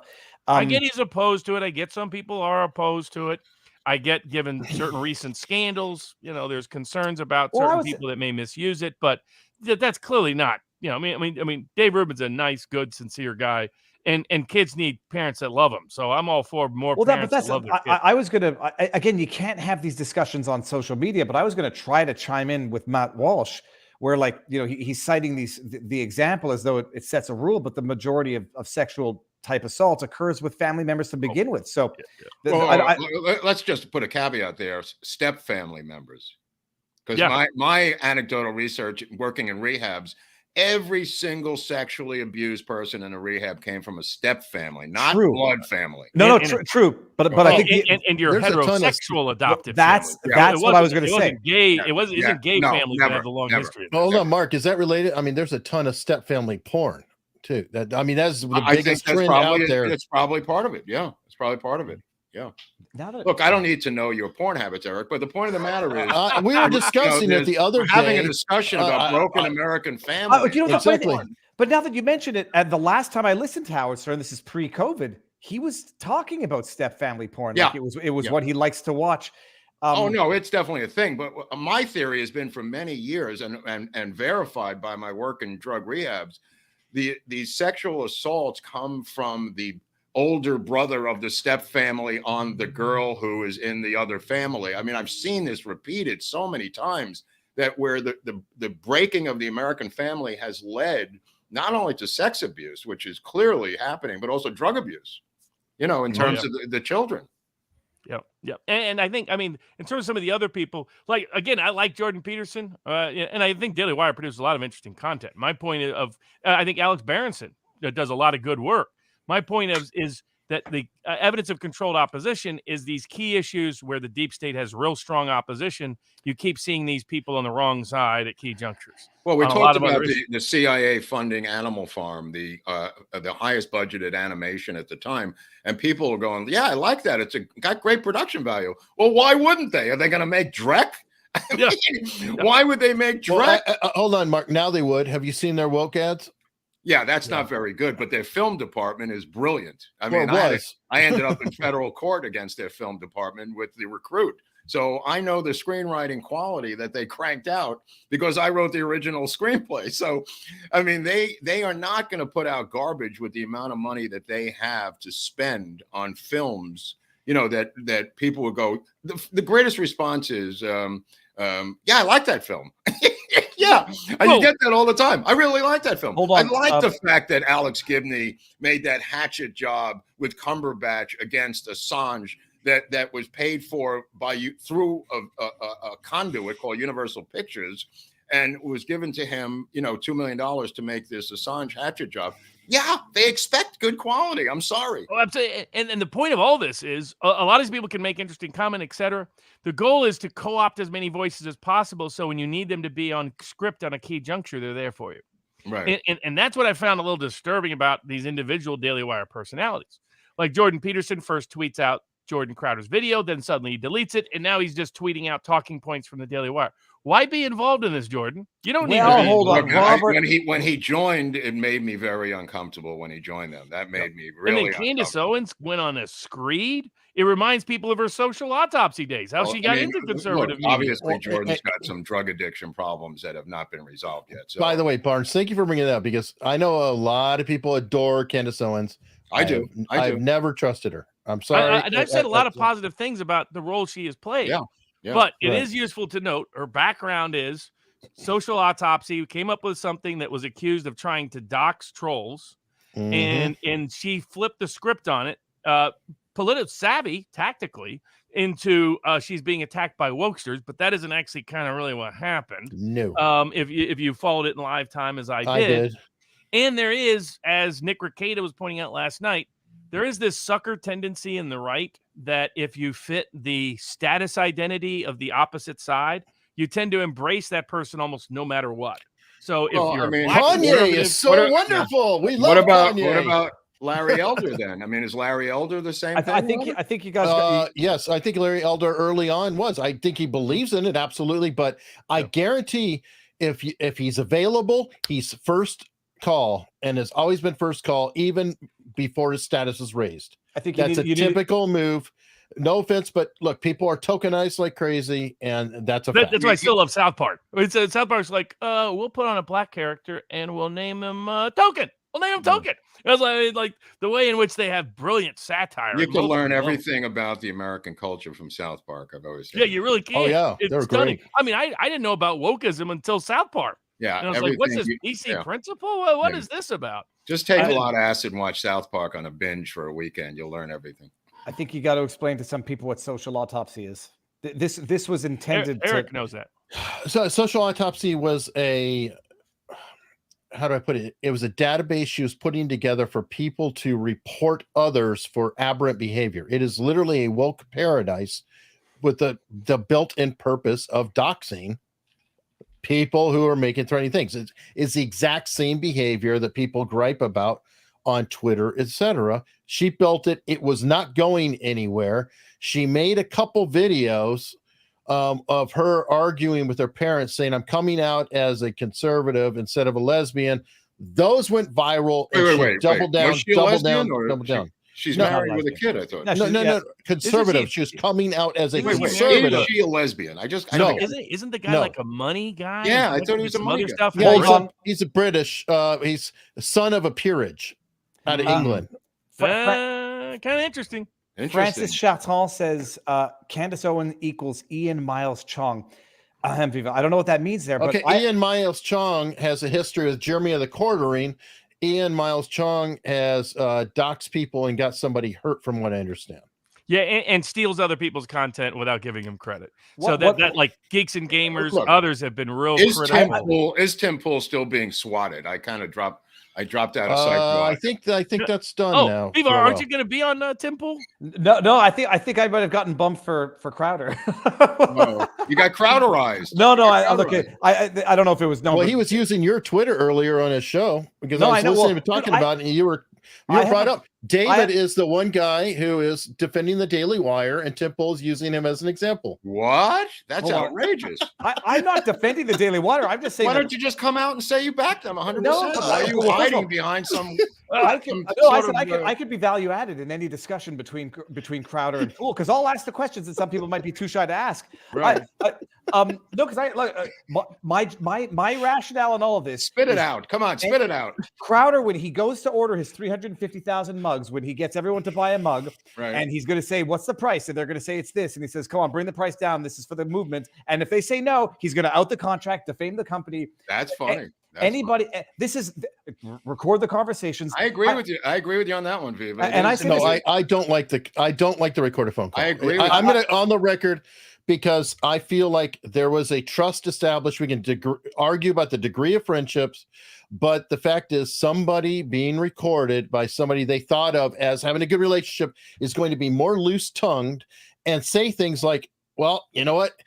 I took Jeremy Boring's comment when he said the wage slave as literally a comment, like, yeah, they're gonna have to be a wage slave for a while, like they're gonna have to pay their dues." I'm sorry, no, and I don't think he would have said that if he knew he was being recorded or he knew it was a general purpose thing. That was an inside deal. The true side of him? Like, that's Project Veritas and James O'Keefe's whole thing is to get people being honest, and you see who they really are. He also gets them drunk. If you notice, a lot of the they're always on dates. And it's a female, or yes, it's always somebody attractive to whoever it is. Robert, they're referring to them as wage slaves. I'd like to know what their wages are. They refer to young lawyers as wage slaves because all that it means is their company's making money. It's a colloquial No, phrase. you're not in the corporate world. I'm in the corporate world. That's what we are. Okay, No, I'm in the corporate world. But Eric, I don't want to ask how much you make, but some people would like to be a wage slave for $100,000 a year right now. So it's a figure of speech. But it depends on what the slave means. Is it a reference to how much money you make?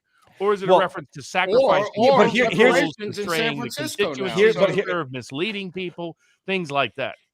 But hold on. I will say this also. The one thing is Project Veritas is blowing the whistle. It's revealing stuff. What Crowder did. Didn't Crowder do that? No. Crowder expose the Daily Wire? Yes. I don't think they're the same. I don't think because if he was not necessarily equal, but if he was doing isn't it fair to say that Crowder exposed that Daily Wire was requiring in its contracts that conservatives go along with big tech censorship as a condition of their payment? That's fine, but I'm talking about the phone call alone. Like if he was talking to Fox but he knew and he was going to recorded do that at the time of their phone call. And it was as clear. He established the website before he made the phone call. No. I'm talking about Jeremy Boring. Okay, if Crowder did it to Fox, he knows he's going to out the Daily Wire. Oh, I know. In his view, he's blowing the whistle on the Daily I know, Wire. but he's tricking somebody through a supposed friendship. I think it's bullshit. Now, if he did it to Fox, I have no issue on that. It depends on how much of the friendship it is there. I don't think there's much of a friendship. Well, not anymore. Not anymore. No. I don't think there ever was. I don't think there ever was. Also, blowing the whistle is different than, hey, whether or not Crowder was sincere in the discussions, whether or not he even seriously ever thought of going to the Daily Wire, to get a draft letter of intent with no further negotiation and then to leak that. But isn't this a lot like, I hear from the Daily Wire the same defense I hear from the media when they get exposed on something. Yeah. That they attack the method by which they were exposed rather than the content. Get rid of the, I've been saying to get rid of the hold on the method, because that's why the LA Times did this. So you couldn't do what Crowder and O'Keefe do. That's got to go. That's got to go. You know what? They want to remove the record everybody. Exposed who they are. I mean, they want to talk about money and methods because they can't talk about what got outed. They can't talk about why are they conditioning their employees and contractors and content creators' ability to get paid dependent upon big tech's approval. Can two things be true at once? Oh, it's always possible. No, can it be a dick move? Can it be a dick move? And he was right. Because that's what I'm saying. Totally dick move. And I would not trust Crowder personally. That move bothered me. I would never do that to some, I can tell you, I've told people to tape record in these kind of situations. If you think you might get into a legal dispute with someone, right. I've heard lawyers have told me the same. Robert's right. I've got major problems. You kind of have to record because do you release it? Do you go public with it unless you're attacked? Yeah, but he only did that after Boring lied about him. Boring did that long video. Remember, he didn't release it initially. He didn't release it. In fact, he set that up beautifully. He did because he understood probably the Daily Wire is. I don't know if he had fully anticipated. The smart move for the Daily Wire was to keep their mouth shut. That was a smart move for the Daily Wire. So I don't know if he really thought they would do it, but he had set himself up. This is how I would have legally advised him. I would have said, look, you're in a situation where you got one of the most powerful companies that I think has deep state ties that is about to come after you. If they think the world figures out, you've just outed their collusion with big tech, that they're actually censoring, containing, cabining, controlling conversation, that we should not welcome Candace Owens and Jordan Peterson being employed there. That it is going to limit.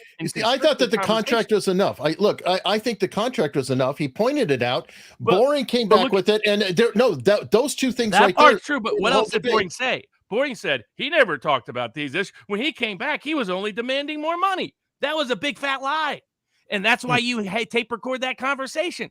That's why you say, "Hold on a second." No, I didn't. But I called and said, "This isn't about me. This is about, can you affirmatively promise not to do this to young content creators?" Robert, you're asking. This is where I have an issue with Crowder as well. He's basically saying now, I have nothing to do with Daily Wire. I have no money invested. I'm not an investor. I have nothing to do with the business. But I want to tell you how to run your business on a going forward basis in a manner that will not be profitable. I mean, that's. Oh yeah, but that part's not true. That part's that's the other thing. If we dig into this, well, I bet you. The YouTube money had very little to do with the profits. This contract was designed so the Daily Wire had zero risk and all profit with controlling, containing conversation. They're being completely misleading about all of that. I have a question. Did Crowder have a lawyer doing this, or was Crowder negotiating? Crowder had an agent. Crowder had an agent. Okay. All right. So the agent dealt with that part, and then he called up later. But when he called up, he knows I may get into a big brawl here with them. I'm going to go after them. If I was his legal advisor, I would tell him to tape record that conversation. Right. And if Jeremy Boring goes out there and tells a completely fake story about what took place, that's when you release that. But Robert, the idea, I admit tape recording anybody's not a fun thing. I just want to interject one thing. When you go undercover journalism without recording at all is not allowed any longer. In other words, stuff that I did and other Hunter Thompson 60 Minutes used to do it. That's right. But that's being filmed, Eric. I'm talking about journalism of going undercover. Animal rights activists. That is not allowed by mainstream media without recording at all. The recording is verboten. But even without recording, they will not run a story where you deceptively go into an institution and find out they're butchering children or cows or whatever they're doing. That is not acceptable by mainstream journalism any longer. That Andy Jacobson's a good reference. Yeah. So that's it's like people can argue with all the sort of methods and the money. What's the real story here? The story is, in my view, the broader story, Daily Wire's collusion and corruption of the conservative cause for deep state purposes. But let's just say you take the subset of it that Crowder's talking about, which is Daily Wire is deeply in bed with big tech. There's a reason they're promoted on Facebook. There's a reason they're promoted on Google. There's a reason they're promoted on YouTube. There's a reason they've never been banned or struck by anybody. Let me ask you one thing. I don't disagree with that part. And I just wanted to point out, that. I think as a matter of personal principle, I totally understand people that say you're an asshole if you tape record me without me knowing when we're friends. Well, not just that, not just that, but you might also be an asshole if you leak a draft LOI, which by its drafting had provisions that made no sense. People are out there thinking they wanted to take 25% if he gets demonetized, but he was already demonetized. That shows the degree to which it was a boilerplate to some extent. I'll push back on that too, because my whole thing is all about respect and friendship. I do think that the contract that they threw at him was kind of whatever is in the drawer, and just change the numbers around and throw it at him without the respect and knowledge of his background. Now, let me finish it out because go ahead. I do think there is a degree of, in the business sense of boring, you lay in all this boilerplate and bullshit. Yeah. He stated himself, that'll get taken, that will be taken out, except it's exhausting. So the more points you have to fight over, the more is going to stay in. Because you're getting overwhelmed. I work for the Beating a Dead Horse Society. Can I just ask a question here? Will Alec Baldwin do press before he's arraigned? Tell me if he's going to do. He already has. Will he do? Already has. I think he was talking to people. I haven't got it, but I heard he's talking to people. I heard he's going to go back on SNL this Saturday night and do. Oh, come on! I'm joking. That's another example of the Trump curse, right? This is another guy who mocked and satirized. Oh, good point, Robert. Who's now getting hammered? It's people who have hate in their hearts. It ultimately comes out in their acts in their life. There's no question. That was good, by the way. Lauren Chin did have a good take on it. Wow. No. Well, I think the Daily Wire is a problematic voice that people should look at with skepticism. That doesn't mean you can't enjoy their content and the rest, but you should be skeptical because everything about them screams Buckley 1960s all over again, controlled opposition on the conservative right that came about. It's not a coincidence. They suddenly get started at the same time Breitbart is taken over by Bannon to promote populist Trumpist causes.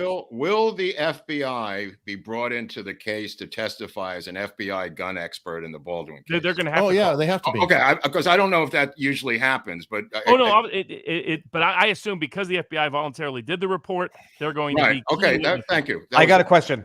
To continue, well, before you go on that, to continue, don't they have to, Barnes, because it's their report? So it's their report, one other person have to come in and say this is how we did it? Another expert if the FBI for some reason refuses. Will there be a reenactment in the courtroom, Robert? That's what I was. Mark. I knew you were going to say that, Viva. I knew you were going there. Well, it just got controversial in one of the January 6th cases because they exaggerated the risk of a walking stick that could be used, I guess, as a stun gun or something or another. Right. And the thing is, when you do reenactments, the concern is unfair prejudice, depending on how they're done. Well, don't do a binger. G. Gordon Liddy, which we did an episode on, brought in a handgun into open court in Poughkeepsie and shot a bullet hole into the ceiling to wake up one of the jurors as to how a gun works. But and of course, Dimwit, Littlebinger in the Rittenhouse case, right? pointed the gun right at the jury. I would have been out of there so fast. Hold on, they're coming for Baldwin. Who is it? Who's? It's not me. That's Mark. That's me. Hey, let me get through a couple of super chats really quickly. I mean, I've been trying to display them, but some we get a react to. Super chat, for the love of God. Yeah. Look, I want cash here. I'll leave the stereotype on the side and say I'm just going for cash. You got to grift righteous. You got to do it Ricada style. Yeah. All right. Andrew Tate, in his own words, said his dad was CIA. What are the odds he's an intelligence assets based in Romania? Wow. The reason why you can reasonably guess no is, one, they don't tend to lock up intelligence assets. Number two, intelligence assets don't tend to go out there telling people not to be part of the Ukrainian war, not to join the military, that the global surveillance state is out to screw them over. Good. Yeah, that's not in the playbook. You're right. No. That's verboten. All right. Well, Little Rock also threw down. Okay. He's been spending lots of cash. He's been. You're not going to buy me, Hunley. You're not going to buy me. Oh, you're already sold. And by the way, that's what the Daily Wire contract was. Wait a minute. The reason why it was boilerplate is it was real simple. We're going to buy you off. The only real issue is going to be money, and you're going to agree to play ball with big tech rules. That's because you're the good friend and you've known him forever, and you forgot to take out the boilerplate language. I don't think so. By the way, that's kind of what I was saying. Is that there's stuff in there that leads to exhaustion. So the same way that I'm saying Crowder shouldn't have done the dick move, there should have been respect going the other way. How long will Joe Biden last in the next 2 years? How long? It's 2 years. 2 years is the limit. What time is it? How long will he last as president, in your humble opinion? How much longer does he have left in office? Yes. Little Rock nailed it, by the way. It's clear Crowder is doing. Crowder knew, as Viva pointed out, you're burning bridges and they're going to hurt your ability to make contracts. Well, but I think he's also. I think he's building his own. He's building his own. He is. I know, but given his health issues, he doesn't have. The only reason he's going to do that. What is he got? Is he on death's door or something? I know he had. He had serious problems. He had heart surgery. He explained this himself. Has he tried Cialis or Viagra? Well, yeah, maybe. He does have a couple kids, maybe. I think he's only going to build his own thing in order to create the alternative. He didn't want to be the guy to have to do that. He wanted, as he himself said, I wanted people with more capital to do this, with people who have the means, the resources, the infrastructure to do this, not for me to do this. And now he's stuck being the guy having to do this. And his goal was to expose Daily Wire enough that people would feel embarrassed. And I think he hoped other institutional would step into the gap and say, we won't do it. Now, to their credit, like people speculated Rumble was behind this. I was like, no chance of that. This is why I tell people, like, you have a lawyer read things over, but there's certain things that I read in there that are not as offensive as everybody thinks they are. Then there's other things which, obviously, hey, no, sir, you're not going to make tweets for me. What would have happened had Rumble sent you that kind of contract? Well, I would have. First of all, well, you'd have probably been nice. I would have given them the bird. I would have been nice. Like, first of all, a contract like that to me, I would have been like, go home. So you got two different opinions here. Robert would have given him the bird, and Viva would have said what? Well, I would have just scratched out the clause and say you're not going to ever touch my social media. You'd mark it up and send it back. Well, the other thing is this: you could pay me $50 million. It's not a slave. $50 million is not that much. That is one thing. It's a good point. It's 12 and a half. It's basically $1 million a month when he's got production costs. 26 people, and so that's $50 million over. He has 26 employees and at least 26 employees, and that doesn't include some of the subcontractors and third parties. So $50 million over 4 years, 12 and a half a year to produce it, and then to get him for one documentary and one comedy special. That in and of itself can take up a month each year. Like it was. That's golden handcuffs if there's ever been, but that's not. I don't see the same immorality in this, Robert. I know you say it's working in collusion with big tech. I just see it as Boring's explanation. They're hedging their bets. If they lose that venue for the free publicity, they'll share in that risk. I don't find it that offensive. You know that right away when you're going into contract negotiations with Crowder. That's what, like, here he's saying, I'm a friend. I felt offended by everything, etc. That contract is offensive. That's what I was get quipping babies. Okay, well, are they friends or they're not? First of all, they're not really friends. Everybody knows they casually know each other before this. Well, you know yes, this, they Mark. did. It's like everyone in Hollywood calls yeah. each other friends. Oh, yeah, right before they knife you in the back. I mean, I'm gonna tell you right now, I don't have any friends here.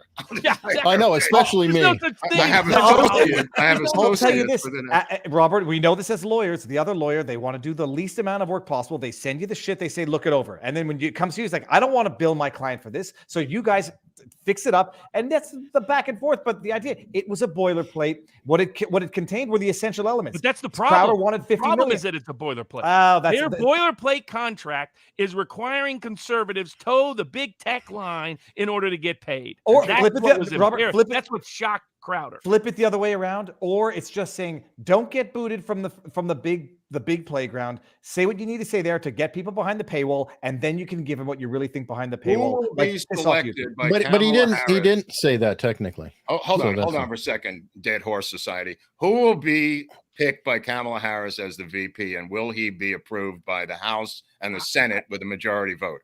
Barnes has a theory on this, and that's it's issue good. of correction. Last time I thought it was the Senate. It is both the House and the Senate that have to approve the new VP. Yeah, I don't see how. My hurdle is still that Kamala Harris is too unpopular. Okay. And I think. Well, there is nobody else. There's no way to do this other than that way. The only way is to get her out and then put somebody in and then do it. You got to go the Agnew route. But that I agree with you. It's very. You have to go the full Agnew. What are they going to do? Drag her down over some scandal? They're never going to do that with a black that part would be fun to watch. It'd be the whole I actually had the lawsuit. That was part of the just so Viva knows, Agnew was the vice president of the United States who was brought out of his office in handcuffs while working for Richard Nixon for money embezzlement of construction sites in Baltimore, where that was his base of operations, and then there was a vacuum there that was filled. So what Robert is saying is they would have to pull an Agnew on Kamala Harris to get her out to do the Biden exit strategy, right, Robert? I can tell you who the deep state wants. They want booty gay. Right. So that she can move up and he can move into the VP slot. Who you think the Republican House? Kamala Harris will never make booty gay VP because she knows how quickly he will knife her. No, it's Corey, the dumbass from Jersey. The dumbass from Jersey, Cory Booker. Cory Booker is. They're not going to go double black. Once you go double black, you can't go back. So they're going to go with a white gay guy or a Latino would be better. Texas, a Latino male from Texas. Hold on, AOC. No, I'm joking, people. I'm joking. It would just be a very good. You know who would kind of make sense, of course. I would be real nervous if Hillary Clinton starts talking about being vice president. No, right? That would make here's my prediction. Ukrainian interior Here's my new prediction for the show. For the next few weeks, next month or two, you're going to beginning to see leaks on the health of Joe Biden. Mark my words. Leaks about his health. The document thing will dissipate. That's going to go away. That's a red herring, as Robert and I both said. But the health thing is going to be leaked because they want him to exit with grace. They want him to exit, not with documents, not with investigations, not with impeachment, but with for health reasons as a trooper, a man who had to leave to save the country. That's what my prediction is. Oh, that's good. If you want to politically predict things, think like a screenwriter. Like, how would you tell the script? That's like a script. Yeah, absolutely. You want him to ride off into the sunset on a horse. Like Clint Eastwood, he's got a bad ticker, he's got dementia, whatever. He served as long as he could, and now there's going to be a honeymoon period. He gave it all, Mark. He gave all. He was not young. He sacrificed everything just to make sure he could pull us out. Both his sons died in the Iraq War. I mean, the book will be written. And look, when he used to have hair plugs, how often did he lie on the floor of the Senate where that whole thing about graduating in the top of his law school and having a full scholarship, all those crazy videos. Oh, God, yes. Holy cow. Those are wild, Robert. Wild. To that super chat question, the reason they can't go at Kamala Harris, I had a Ketam case, False Claims Act case, that was perfect to take out Harris. The problem is every corruption scandal she's involved with also impacts Pelosi, also impacts Feinstein, also impacts Newsom. Same with anything with Willie Brown. The San Francisco mafia there, political mafia that runs the Democratic Party, the national level, They're all implicated with one another. This is Bill Clinton's great defense. Well, the only way to stop Newsom is with Kamala Harris. If that's the sides that we're on now, because Cuomo's gone, Robert. Right. He's gone. It's now the party, just to be blunt, the party is now Kamala Harris versus Newsom. The backup screenplay would be crazy right-winger assassinates both of them. Okay, well, that's a stretch, but okay, I'll work on that one. Let's back off the darkness a little bit. That's a little dark. I appreciate how about that. some super chats here? Shapiro's back on the big board for 1925. I know. I love people in the chat calling me naive. I'm not naive whatsoever. No, not at all. He's just a nice guy. He's Canadian. You can't help it. Yeah, that's the way Canadians are, folks. People think the best. It's the line from Colors, and I'm going to say it because I'm on your channel, Eric. And by the way, to Alex's real briefly, to Alex's super chat question, ask yourself why Jordan Peterson doesn't know those voices. I part of what Jordan the Daily Wire does. Holidays and told him he needs to work with Robert Barnes. The Barnes is at odds with Shapiro, and that's a good thing. I also said Frederick Kagan is misinformation. He said didn't know Barnes. Well, but hold on. In other words, Alex, because you have the Daily Wires of the world, people like Jordan Peterson, I think, are very well intended, don't know of a lot of populist outside voices. They do know about Robert Kagan. They think, okay, I'll go to the Kagans because that's who Daily Wire recommends. The Daily Wires of the world recommend. Right. And that will give me my interpretation of the Ukrainian conflict, not realizing the Kagan. Who's Kagan? The Warhawk neocon? The Victoria Nuland is married into the Kagan family. Wait a second. What does Jordan Peterson have to do with Kagan? He promoted him. He interviewed Kagan and promoted Kagan as the interpretation of Ukraine. And he seemed to have no clue that this was deep state hackery. Will Vindman get his own show? That's all I care about. No, he was in Curb Your Enthusiasm. That guy was in Curb Your Enthusiasm. That's right. I forgot about that. I forgot. You're promoting this Larry. Come on. You got to get back. Hold on. Is Ben Shapiro and Larry David the same person? Are they the same person? Davy Duke. Ben Shapiro's Larry David without the humor. Just keep going. Just keep because you'll break through, David. Just keep at it. You'll break through. You'll break through. Just keep at it. If Peterson doesn't know who Barnes is, that means Peterson doesn't know who I am. That's even though you're the leading Canadian voice. And I guarantee you he probably doesn't. Why? Because he's listening to the Daily Wires of the world. I thought making cabinet containing the information. I thought Peterson might be ignoring me because he thinks even I'm too edgy on Twitter. No, not at all. What was I just going to say about Jordan Peterson? Son of a beasting, guys. Something about trannies, remember? No, it wasn't about that. Futa. No. Hey, Viva went viral this week. He was in USA Today. He was on nationwide news. Florida dad catching fish with his bare hands. Florida dad shoots flying fish over airport. That's what I was going to say. People, everyone out there, I'm not naive. In fact, what I am is quite pragmatic. It's the story from Colors. Daddy Bull and Baby Bull are walking on the mountain, and they look down and they see a bunch of cows. And the bull says to Daddy Bull, hey, let's run down there and make babies with one of those cows. And the Daddy Bull says, no, let's walk down there and make babies with all of them. Everybody's sitting out there saying, just go boycott YouTube. That's the best way. Ricada, having been more popular for getting canceled, is a different scale than $100 million over four. It's different ballparks. And so but going to contract is different. Going to contract negotiations. I think everybody's been part of those. As a lawyer, I can tell you, you don't send out an initial offer like Daily Wire did unless you're acting in bad faith. I don't. That is a bad. You know how I've got some bad offers before. Crowder's a bad faith offer for $3 million. Robert, everybody out here is acting in bad faith. What happens when you get that bad offer? You contaminate the pool right away, and you're 8 times out of 10 you're going to lose that contract when you start out with a bad offer. It's like a bad first impression. You can't get it back. That's I know. I'll say anyone saying that, Robert, that is not a bad faith offer. Here's $50 million. Are we going to meet up in Miami or not? What's going on in Florida? But we can actually take back $60 million, and you're screwed for 4 years. Are we going to have a meetup? That's not how the math panned out. But hold on, Robert, not Robert, Mark, no, not Mark, chat. Eric, what do we do in Miami or in DC? It's got to be Miami, not DC. Come on. Okay. Look, I'm not going to complain. We were thinking about piggybacking off of CPAC, doing one event in late February and then doing another event in Miami. That's something else. That's something else. I didn't know about that. But Ricada is going to be out in Vegas last week of February, so then I was thinking about trying to do it in Vegas. But I'll see what we'll figure out what works. We thought we had something in Miami, and then the particular venue a little bit wussy. That decided not to do it. Won't Adam. Oh. I won't go full Crowder on him. Right. But Right. My theory is this, people. Eric, why can't we have it in your backyard? It's only 10 people. Oh yeah. You got like a huge mansion. Yeah, why don't we go in your house? Just invite everybody to your house, people. Do you understand? Everybody would know your address. Everybody would be cool.